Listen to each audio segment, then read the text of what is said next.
Welcome. I'm E.G. Marshall. In this tale, we're leaving the supernatural for the natural. Not that the mystery is less deep. This is a story of human beings and the passions and desires that consume and drive them. A story that concerns one of the 7 deadly sins. In many ways, the most repulsive of them all. But which of them? That is the matter of our story. Let Detective Louis Stein mention only one of them. You listen to me, Tony, boy. The more time I spend on homicide, the less I pretend to understand it. I've seen guys knocked off in an argument over a hockey game. Dames who stuck a knife in their husbands because they forgot to bring home the margarine. Candy Hart was doing your little Polly picture out of a chance in the spotlight. Envy is as good a motive for murder as the next one. And murder is what we've got right here.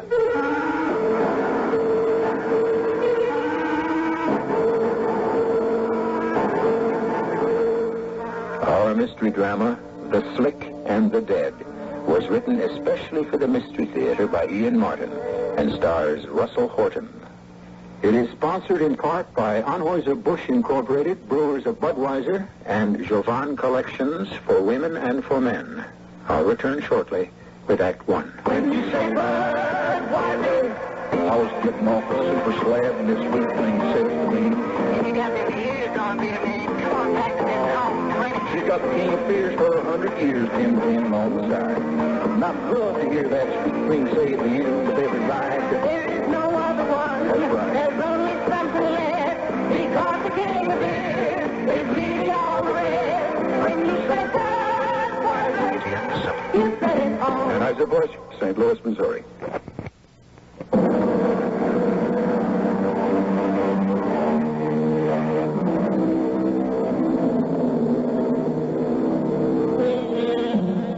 Of all the crimes on the police blotter, the most fascinating of all is the crime of homicide. Not alone because the killing of a fellow creature is the most final of all crimes, but because the reasons, the motives, the mysterious why of it are the most complex in all sins against society. For gain, for revenge, for jealousy, for 1,000 reasons, including just no plain reason at all, murder one deserves its ranking. In Candy Hart's case, all the basics of how, where, and even when are satisfactorily explained before a story even begins. What we are concerned with is why and who. Watch it, Detective Carbo. Let the boys get the basket out. Oh, sure, Lou. Good-looking chick. Yeah, before somebody wrung her neck. Yeah. What'd you get from the doctor? What you usually get from a doctor, double talk. She was strangled with her own pantyhose sometime in the wee hours of the night. Couldn't pin it any closer than that? He will after the autopsy, sometime early this morning. Well, what time did the maid say she found her? Around noon, when she was making up the rooms. Just walked in and found her, huh? Well, no, not quite. See, the clerk who let her in came on duty then. He wanted to know if she checked out. Why do you want to know that? Want to ask him yourself? He's in a room down the hall. Yeah.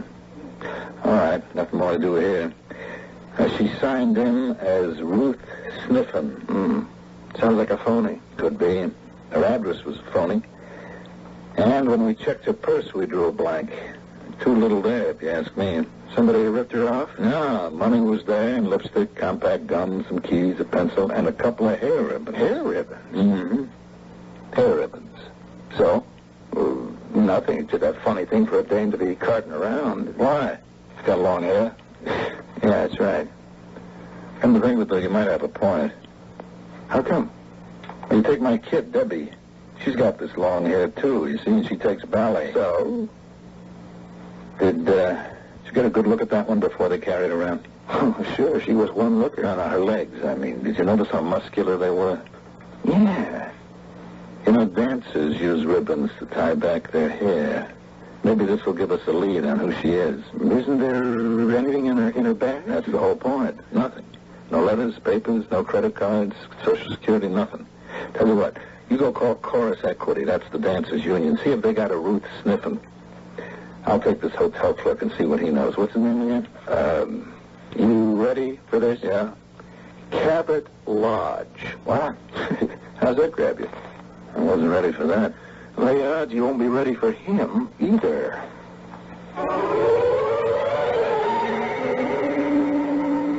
I just knew I should never have registered her. I told Mama that this morning, first thing at breakfast. Why, Mr. Lodge? And is Lodge your real name? Well, of course. Cabot Lodge?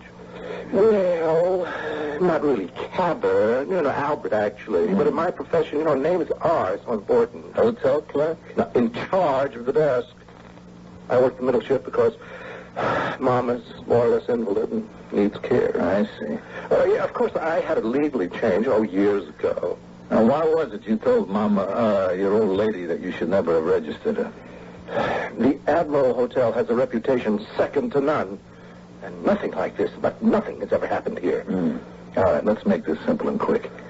I saw the girl. She looked like a nice, clean kid to me. Why wouldn't you check her in? Well, look, I don't want to go into all the problems of running a hotel, but mainly because she had no baggage. Did she pay in advance? Well, yes. You asked for it because she had no luggage? No, actually, if I could reconstruct the scene, Inspector, Detective. Detective. You see, it was a little after 3. Now, I had taken over early. You see, I had just put my yogurt and my macrobiotic dinner, I'm dieting again at the moment, away in the fridge and taken over the desk. The day man is so messy. And I was just, tidying up things when this girl came in. Yes, ma'am. May I be of assistance? Could I have a single room, please? Do you have a reservation? No. Oh, and just how long would you desire the accommodation? Just for one night. Let's see. Oh, yes, we have a very nice room. 14B. How much is it? That would be $28, plus tax, of course. Nothing cheap, less expensive? I'm afraid not. All right, that will be fine. Oh, splendid. The Hotel Admiral is delighted to welcome you as a guest. What was that for? To get a boy for your luggage. Oh, I don't need him. I haven't any bags. I just need a place to rest for a while and make some phone calls. No baggage? I'll pay in advance. May I register now? Why, of course. And in no sense did I mean to suggest that you, Oh, it's all right, Mr. Lodge, I see from the desk plate. Yes, that's correct. Now, here's the registration. And I hope we can make you comfortable for your short stay. I'm sure you can. I expect to be comfortable for some time to come. What you mean by that, Crack? Well, I haven't the faintest. So she registered, and when you came to work today, she hadn't just spent a couple of hours, she was still here. Yes, and over her checkout time. When a maid couldn't get into her room? Oh, the maid could have entered immediately with her passkey, except for the protection of our guests, we have instituted an extra lock of the fall kind. You mean as well as the regular latch lock that closes automatically? Mm-hmm. There's another lock that you turn the knob to close from the inside. That's right. And it can only be opened or closed from the outside by key. So the maid reported both locks shut and called you because the room was supposed to be vacated. That right? Yes. Mm-hmm. Then what did you do? Well, I phoned the room. There was no answer, so then I became a little worried.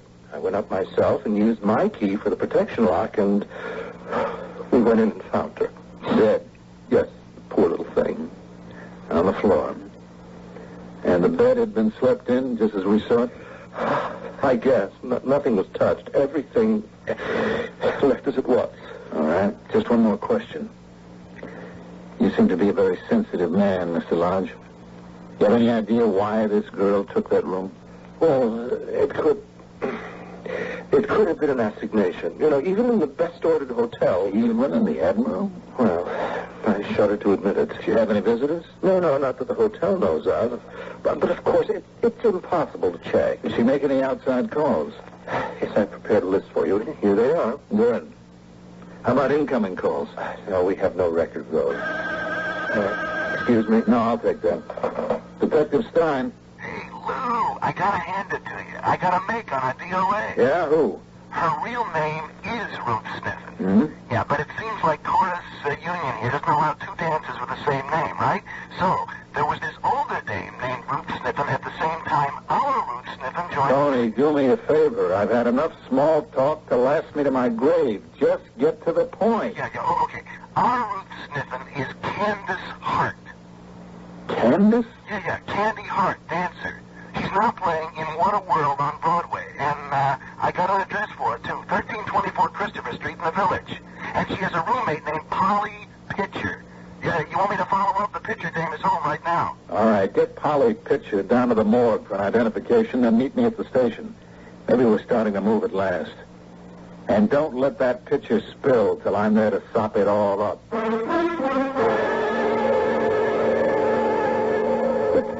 So far out, I don't think it. I mean, Candy was making it all the way. All the way? Well, Mel Guinness just left the show to have her baby, and Candy got up to do her solo. She was sitting on top of the world. She have any boyfriends? Are you kidding? Oh, don't get me wrong. Candy was good, but she didn't get ahead strictly on her dancing. That's kind of a nasty crack. Oh, I was on my way out of the apartment. I just wish I'd left sooner. Your way out? Oh, that's right, Detective... Tony Carbo. Oh, Detective Carbo. What I meant to say is I was moving out because Candy and me didn't cut it. How come? I don't know how much you know about dancers, Detective Stein. But to be one, you got to be a little crazy, right? Right. Right? How could you know? I have a 17-year-old daughter who wants to be one. Here's one. What's the difference? She's hooked. Oh, honest? Oh, I'd like to meet her I sometime. don't think you could talk her out of it. Who wants to? No, you said you're all nuts. Sure.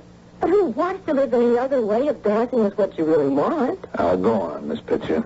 About what? About why you were leaving, first of all. Oh, well, just Candy and I didn't sort of hit it off like. She was, like by me, she was kind of a hard case. Can you make that a little plainer? Well, you know we were in a show together. Yeah, what a world. Hey, I thought it was a knockout. And I remember you. Tony, I'm sorry. You remember me, honest? Tony, I'm talking to the witness, if she is one. Now, you said Candy Hart was a hard case. Why? Oh, it's difficult to put into words. When the solo spot fell open, nobody questioned. I get it. I was chorus leader. I'd go right in. Only I didn't, because Candy shafted me. Oh. Well, I guess the producer had a kind of thing for her, you know. All I know is a special rehearsal was called Saturday night for today, Monday. And yesterday afternoon, Candy was planning a trip out of town. And there's a connection? The rehearsal was for Candy to go into the solo. Yeah. And the trip out of town? Make your own guess. The producer lives in Eastport, Connecticut, and that is where she was headed. It looks like she never got there. I wonder why. Gee, I don't mean to knock her. I'm really just totaled by what happened. Well, maybe I'm way out of line, but that's the way I had to figure it when she left here. All right, let's go over it piece by piece and try to figure again. Something went wrong somewhere with whatever plans Candy Hart had. What, where, why, when, a million questions. Let's just start here with the beginnings. And see, can we find not what's right or wrong, but what went wrong.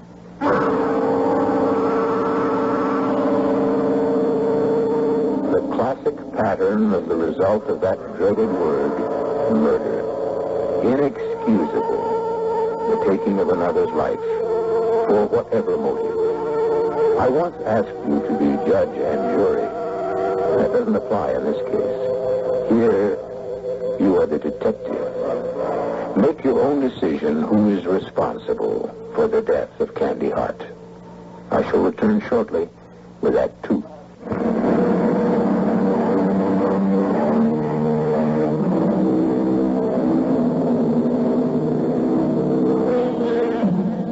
Now we continue with the mystery of the death of Candy Hart. Who caused her death and why?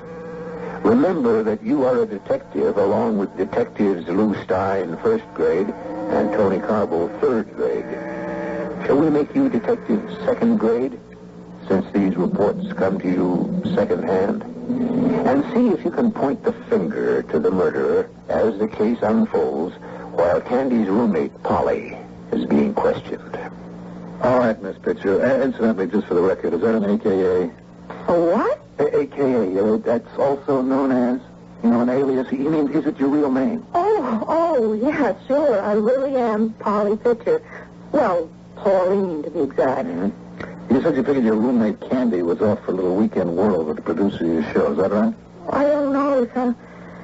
Sometimes I'm kind of a big mouth. Maybe I should have clammed up. Not with us, baby. I've been paying. No, it's all right, Miss Pitcher. You just go right ahead and tell us again why you thought there was something going on there. Well, the way I told you. I'm chorus leader. I've done the solo a couple of times when Mel Dance was out, so nobody thought much about it. She sprained her ankle, I'd go right in. And this time, a rehearsal was called, and the word was that Candy would be the one. Now, not that she wasn't good, but... Oh, gee, I hate this. Miss Pitcher, let me say something. A girl is dead. This is a homicide. Somebody strangled Candy Hart deliberately, and she didn't die nice. So the nice things have to stop right here. We don't cut any corners anymore. Let's just get down to the nitty-gritty, which is not nice, but that's where we are. Now, I'll say some of it for you because it isn't fact, just like you say surmise. Okay? This producer and Candy Hart were making it together. That was the talk, right? That was the talk. All right, what's his name? Hated Spence. He lives in Eastport, Connecticut. Right. You figured she was going to spend Sunday night with him. Why? Well, Sunday morning when we got up, Candy asked... Hey, Polly, you with us? Oh, I'm awake, yeah. Oh, I have a mother of a headache. Where's the aspirin and medicine chest? That won't cure what ails me. We got any liquor? Oh, some cooking sherry is all I have. Oh, sure. The All-American Health Bug. What am I doing rooming with an AA? Thanks for the boost, but since I never had to have it, I never had to kick it. When are you going to get with it, Polly? You're going to be an Elsie Dinsmore for the rest of your life? Oh, knock it off. The needle has lost its charm. Oh, could you some more sleep? Anything else I can do for you? Yeah. You got a bag I can pack some clothes and stuff in? What's this? I thought I was the one moving out. Oh, I'm not moving out. Just overnight. Nothing permanent like you. Oh, look, I'm not in all that rush. I won't duck out on you till you have someone to take over for me. Well, maybe it'd work better the other way, baby. Huh? How'd you like to take over the place and get yourself a roommate to share expenses? It's your apartment. I didn't think that was... Everything's up for grabs at the moment, baby. I could be moving in with someone else. Can you spring me an overnight bag? Oh, I haven't anything until tomorrow night. I rented to Jeannie Shepherd for the bus tour. She'll be back tomorrow night. Oh, great. But you have an overnight bag. The zipper's stuck. Can't get it open. Boy, wouldn't you know? What's the heavy date? My future baby doll. You mean our big man? The reason for the rehearsal tomorrow, you going into the solo?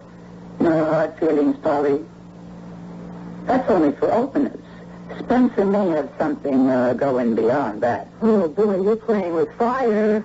You mean Isabel and her bag? The guy is married. You're buying a lot of trouble. Don't you worry. Isabel's out of town, and what anybody doesn't know won't hurt him. We got any shopping bags kicking around? The best I could do is a plain old supermarket job. Solid. And after tonight, maybe you won't have to worry about making any moves. Look, I don't want to get out of line, Candy, but what do you mean? Lots of things are going to be settled by tomorrow morning. I got one thing going for me. And if Spence doesn't come through as advertised, he's in real trouble. You make it sound like blackmail. All in the point of view. The way I look at it, I'm just trying to make it easy all around. Guys do marry more than once. What about Bill Pastor? Bill? Oh, he never meant that much to me. Come on, let's dig up that shopping bag. I may be traveling third class this last time around, but you'd better believe it, baby. From then on, it's first class all the way. As far as you know, when Miss Hart left here, she was headed for Eastport to meet Mr. Spence. That seemed the idea. And she took her, whatever she wanted to take with her in a shopping bag? Yes, And that's the last you saw of her? of course. But you didn't know where exactly she was headed? I brought us to Eastport. I mean, she called Central Terminal about trains. But obviously she didn't catch one. She didn't mention anything at all about a rendezvous in New York at the Admiral Hotel? Not to me. Quite sure? Sure. What do you mean? Look, it's maybe a little early in the game. But you do know your rights, don't you, Miss Pitcher? My rights? Yeah, you don't have to answer anything without legal counsel if you don't want to. I don't understand. I have nothing to hide. Nobody said you did. What's got you back up, Tony? Nothing. I just wanted her to know where she stood. Yeah, that's right. It's up to you, miss. Your roommate Candy Hart left here with some overnight stuff in a shopping bag. Hey, Lou, she never said she knew what was in the bag. It's all right, Detective, I did. When I brought her the bag, she had the stuff all laid out to go into it. Night clothes, hair curls, the works. May I complete my question now, Detective Carbo? Yeah, sure, Lou, sure. Miss Hart left here with clothes and effects for overnight in this shopping bag. Now, you thought she was headed for Eastport and a date with Mr. Spence? I did. Now, you had no way of knowing that she might be meeting him here at the Admiral Hotel instead. I've answered that already, no. But she did leave here with the shopping bag. Yes, the one I described. Okay, Miss Pitcher. Okay, I guess that's all for now. You wouldn't be planning to leave town suddenly, would you? Of course not. I'm under contract. Are you kidding, Polly? I mean, Miss Pitcher will be doing the solo from now on. I guess we always know where to find you every night in the week, except Sundays. I guess you do. Yeah. And anyway, we got your address. We got your phone number. It's a free world. How can a girl ask for secrets anymore? By me, outside of my work, all she'd have to do is ask anytime she wanted to. By me? Anytime I want to, I'll ask. So long, fellas. Be seeing you. You might have bet. I'll take the word for the deed. Just in case, you mind if I call sometime, like, outside business hours? Well, why not? Could be something new in a girl's life.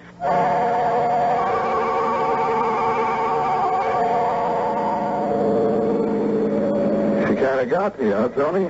Got a little picture, Dan? Okay, Lou. I put in my 8 to 4, 4 to 12, whatever tour I'm on, but off duty, my life is my own. Don't get uptight on me. I'm not sticking my nose in what you do off hours. But I do have to tell you to watch it. I could have fallen for that little dame a few years ago myself.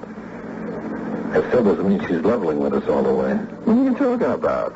Tony, the more time I spend on homicide, the less I pretend to understand.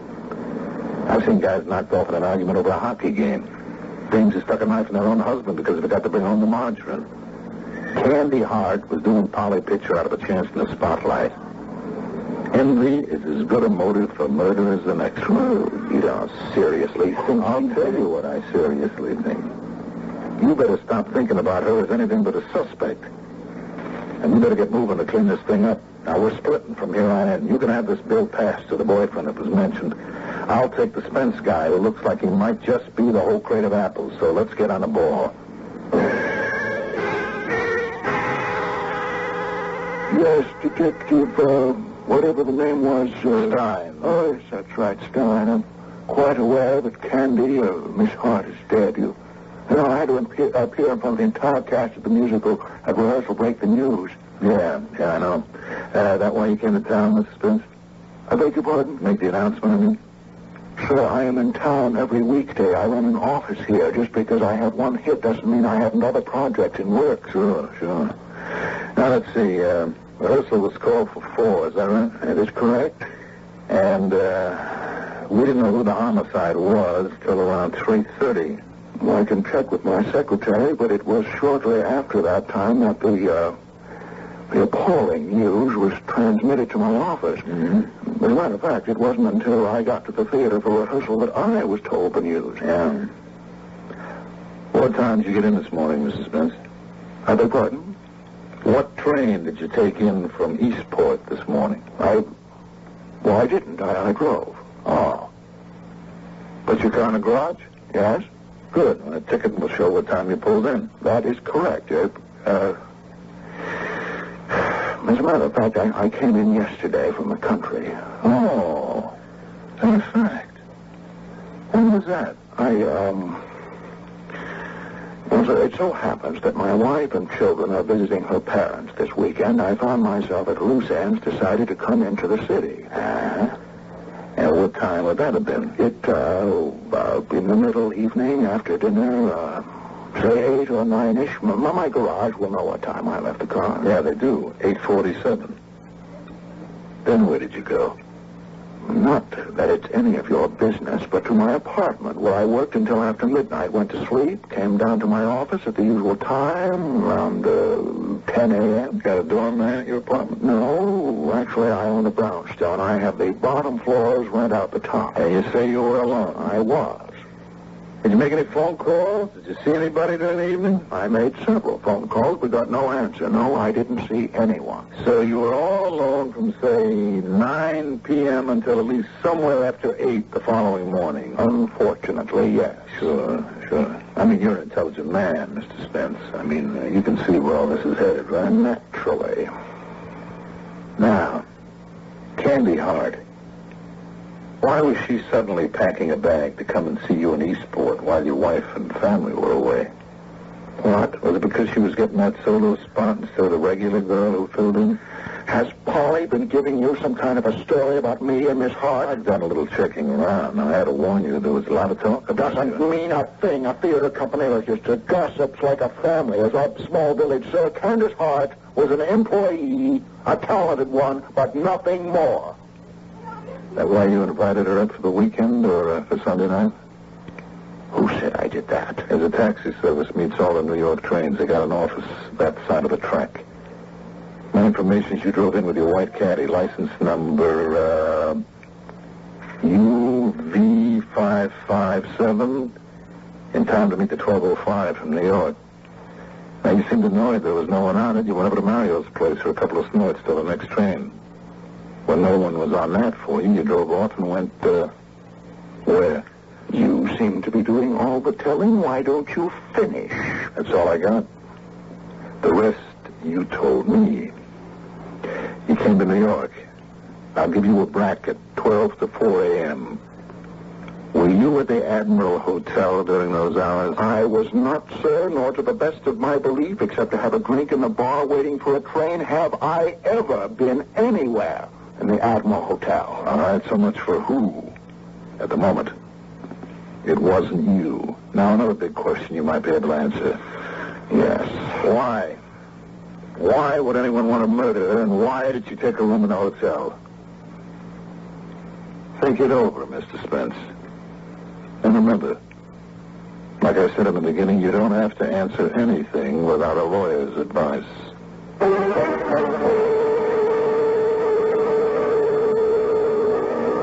Where there is murder, there is most always motive.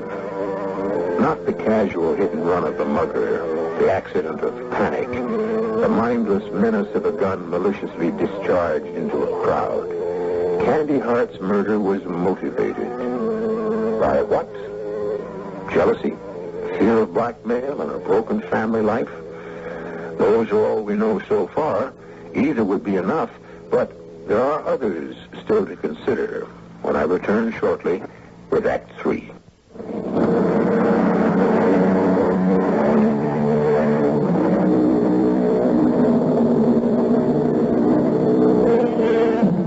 While Detective Lewis Stein was questioning Haywood Spence, Detective Tony Carbo was questioning a man whose name had arisen only obliquely so far in the investigation, but a man whose testimony would prove to be surprisingly illuminating, since it introduced a whole new element into the case.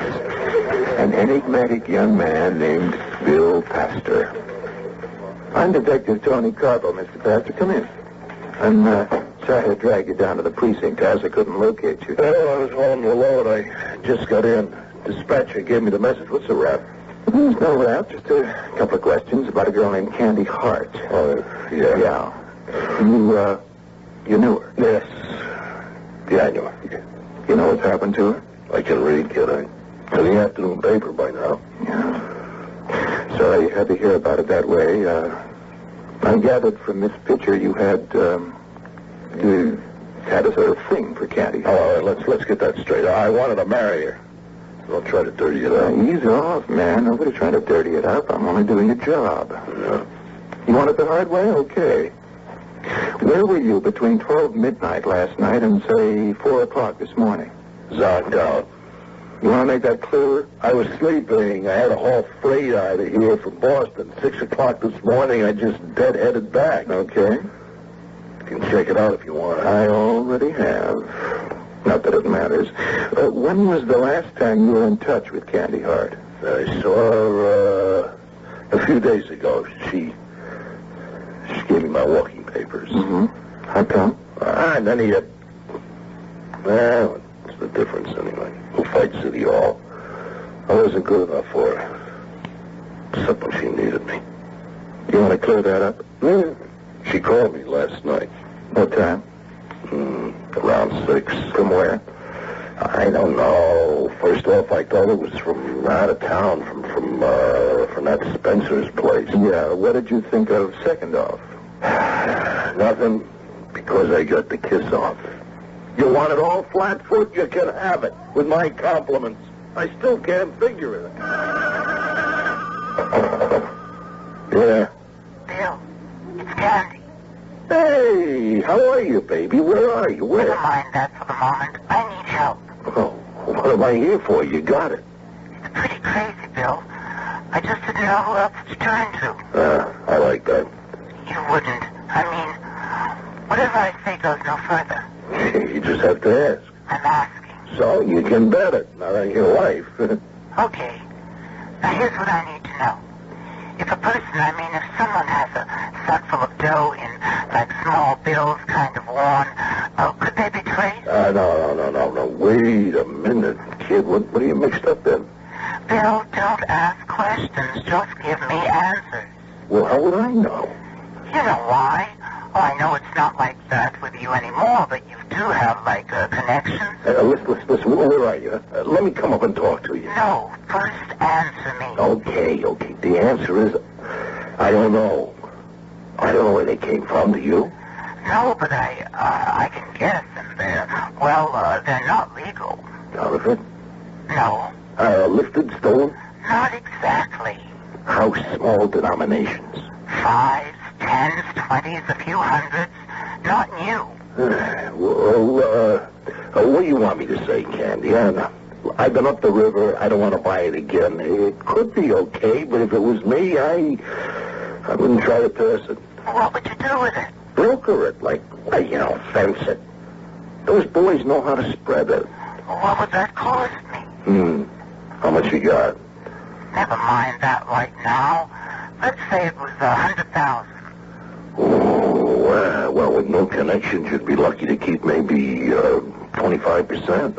And if I had connections like you? Candy, even if I had it, I wouldn't touch it. Now, you listen to me. Whatever you got to stake, forget it.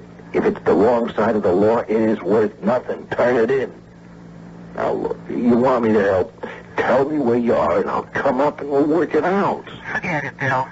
I never had money like this in my life, and I'm hanging on to it come hell or high water. Candy, honey, believe me, you're making a mistake. Candy. Oh, how can you be so crazy and stubborn?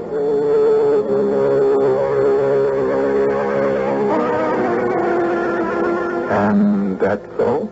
She hung up on me. And you've got no idea where she was calling from? No, I tried to trace her to that roommate of hers, but she never gave me the time of day anyways. I wouldn't press your luck, loser. You keep your mouth off Miss Pitcher. Like that, huh? You better make that clear. Nah, what's the use? You name me loser, it's my middle initial. I wish you better luck. Polly's a nice kid. It's just out of my class. Mm-hmm. But Candy wasn't. She let me know it often enough. We might have made it if I could have got it down to earth. Sometimes I wanted to drag her there with my bare hands and knock some sense into her. Johnny, I've been looking for you. What are you doing in here? I'm looking through this morning's printouts from the teletype. Lou, read this. Franz described Gottschalk, convicted counterfeiter and forger of oil paintings, booked today as the perpetrator of the recent theft of the famous Whistler from the Flaxenheim Museum. Yeah, he was picked up while trying to extort extra ransom money for the Whistler canvas after Rudolf Schneer, the curator of the museum, had already paid the first demand for $100,000. Well, I still don't see... No, hold it. Listen. Gottschalk claims he never received the first $100,000.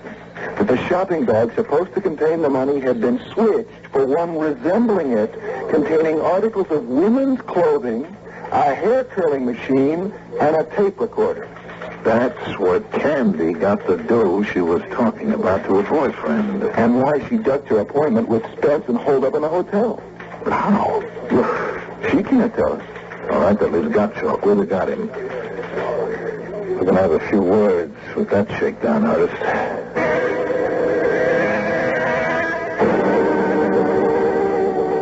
Supposing we just go over it again, friends, and this time let's do a little singing. I told you it's the truth. I want to know how that girl got the money. Franz, Gottschalk, whatever your name is. I like better just Frank. I'm an American citizen. Yeah, you will like you straight out of the clink. I still am, even if I cannot vote. Frank, if you don't come clean with me, there are a lot of things you're not going to be able to do for a long, long time. This isn't just an extortion rap anymore. It's maybe the big M. I have nothing to do with murder. Okay, convince me. Play fair with me. I'll give you all the breaks I can. All right. I stole the Whistler. I cut it out of the frame. It was such a pity to deface a masterpiece, but it was only a little. So I arranged my ransom terms. It's simple to get the picture back. On a road from me, the curators to take $100,000 in small bills contained in an ordinary shopping bag to Central Terminal. Is to go to the waiting room, locker 463, which he will find open and put inside the bag. Then I know he does not spy on me. He must sit with his back to the lockers for 2 hours, not to move. Not to speak to anyone, not even to look around. But he is warned he will be watched every moment. Mm-hmm. You had accomplices? No. I work alone. But how is she to know that? So I wait at the station. I see him come in. He's a small man, not so steady on his feet, you know. All of a sudden, from another direction comes this girl running and bumps into him. Well, my heart is in my mouth. Both of them stumble and fall, the shopping bag with them. Ooh, well, the money fell out. No, Kotsidunk. I see them get to the feet. They are talking, but I cannot hear anything except all of a sudden the girl cries out, "Get out of here before I call the police." But that gave you the heaves. Well, my heart stopped, but he calmed her down somehow, handed her her bag, and brought the shopping bag to the box, put it in, and then he went and sat. I moved to get the bag, made one look to check the contents. Now, wait a minute. I'm ahead of you. She had a bag, you said. She had a bag. You mean a shopping bag? That is right. And when they knocked each other over, somehow the bags got switched, right? Right. The bag in the box had only some ladies' undergarments in it. That must have given you a real jolt. Believe me. But I was not letting her get away with the money so easy. I locked the box. I turned to look for her. And you followed her to the hotel where she checked in, bided your time, then went up to her room, got in by some gig or other, took your money, stopping only long enough to strangle her so she couldn't witness against you. No, I did not. Returned to the locker where the police picked you up. I had lost her. I looked around. I couldn't find her. I thought perhaps in the other bag, in her bag, I could find an address, some name to know who she was. Please, you must believe me. I am not a murderer. I did not kill her. Please give me a chance. The odds are better than you deserve. There are 3 others who have just as good motives as you. Now, all I've got to do is figure out which one of you 4 it was. Now, Hey, wait a minute. My odds are wrong. Now, you know something, Frank? There's only one person who could have murdered Candy Hart. Just as a matter of interest, and for the fun of it, are you, as the audience so often is, way ahead of our detectives and their story? Could you name the murderer and his or her motive now? Have you perhaps even known from the beginning? Or would you like now, before we complete our story, to pick your own candidates? Now, for those of you who feel you know or have guessed, here is the solution.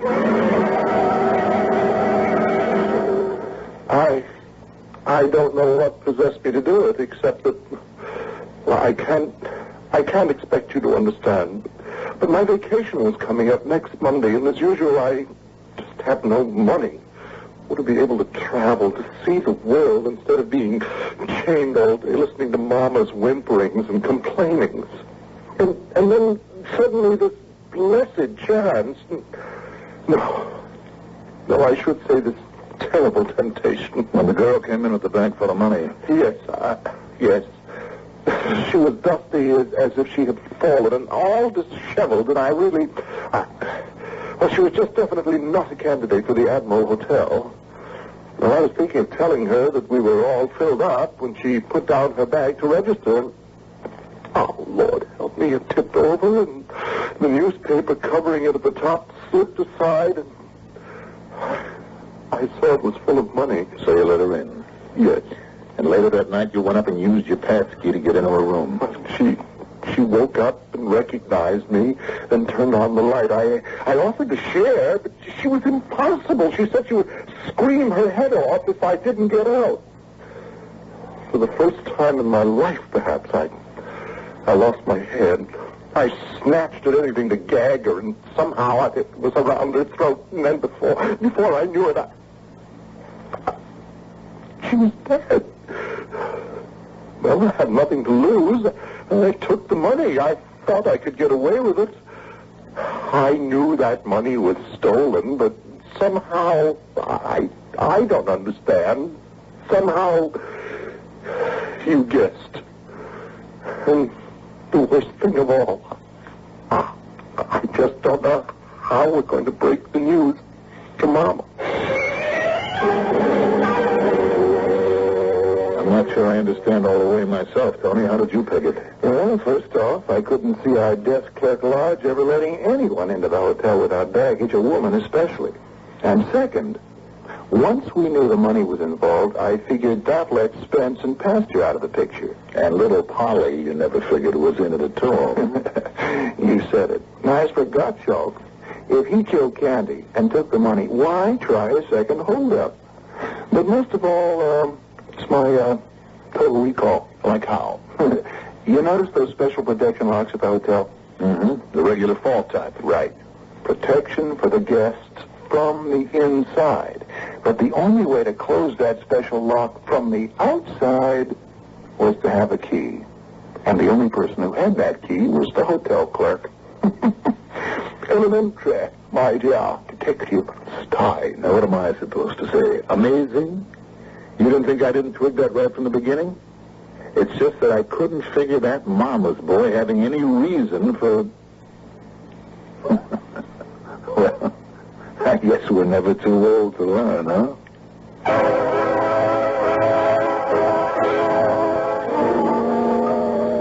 So there it is, all wrapped up, finished, ended.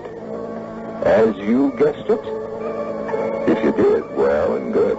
And if you didn't, there's always the enjoyment of a puzzle slowly unraveling, a mystery becoming clear.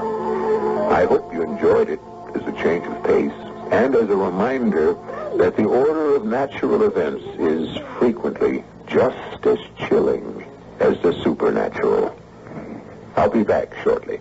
Pick up a pickup. Pick it up and take it home.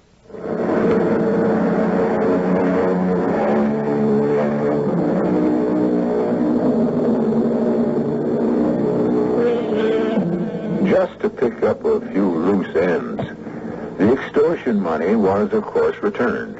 And while Mrs. Lodge temporarily went into incredible shock, she eventually, in spite of her infirmities, imagined or otherwise, lived out her years quite happily. Her son received a life sentence, but in a strange way made his own adjustment to imprisonment, which he finds has many things in common with the hotel business.